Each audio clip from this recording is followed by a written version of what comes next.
అక్కినేని వారసుడు యువ సామ్రాట్ నాగ చైతన్య కెరీర్ ప్రారంభం నుండి వైవిధ్యమైన సినిమాలు, విలక్షణమైన పాత్రలతో తనకంటూ ప్రత్యేకమైన గుర్తింపు తెచ్చుకున్నారు. ఈ క్రమంలో డిఫరెంట్ జానర్స్ లో అభిమానులను అలరించడానికి ప్రయత్నిస్తూ ఉన్నారు. ప్రస్తుతం తండేల్ వంటి సర్వైవల్ యాక్షన్ డ్రామాలో నటిస్తున్న చైతన్య ఇటీవలే NC24 గా ఓ మైథలాజికల్ థ్రిల్లర్ ను అనౌన్స్ చేశారు. అయితే ఇప్పుడు లేటెస్ట్ గా మరో క్రేజీ ప్రాజెక్ట్ ను లైన్ లో పెట్టినట్లుగా టాక్ వినిపిస్తోంది. ప్రముఖ నిర్మాణ సంస్థ అర్కా మీడియా వర్క్స్ బ్యానర్ లో నాగ చైతన్య ఓ సినిమాకి సైన్ చేసినట్టుగా వార్తలు వస్తున్నాయి.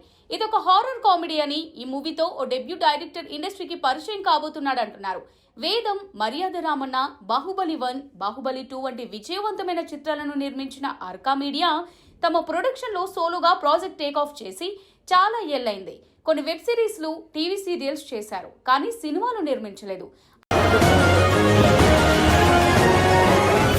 ఆ మధ్య SS రాజమౌళి సమర్పణలో ఆర్కా మీడియా బ్యానర్ లో oxygen, don't trouble the trouble అనే 2 చిత్రాలను అనౌన్స్ చేశారు. ఇవి ఎక్కడి దాకా వచ్చాయనేది తెలియదు, కానీ ఈ క్రమంలో నాగ చైతన్యతో హారర్ కామెడీ సినిమా చేయడానికి నిర్మాత శోభు యార్లగడ్డ రెడీ అయ్యారని వార్తలు చెక్కలు కొడుతున్నాయి. త్వరలోనే ఈ ప్రాజెక్ట్ ను అధికారికంగా ప్రకటించే అవకాశం ఉందంటున్నారు. ఇదే నిజమైతే బాహుబలి మేకర్స్ తో అక్కినేని యువ సామ్రాట్ చేయబోయే సినిమా నెక్స్ట్ లెవెల్లో ఉంటుందని అభిమానులు భావిస్తున్నారు. గుర్తెట్టుకో.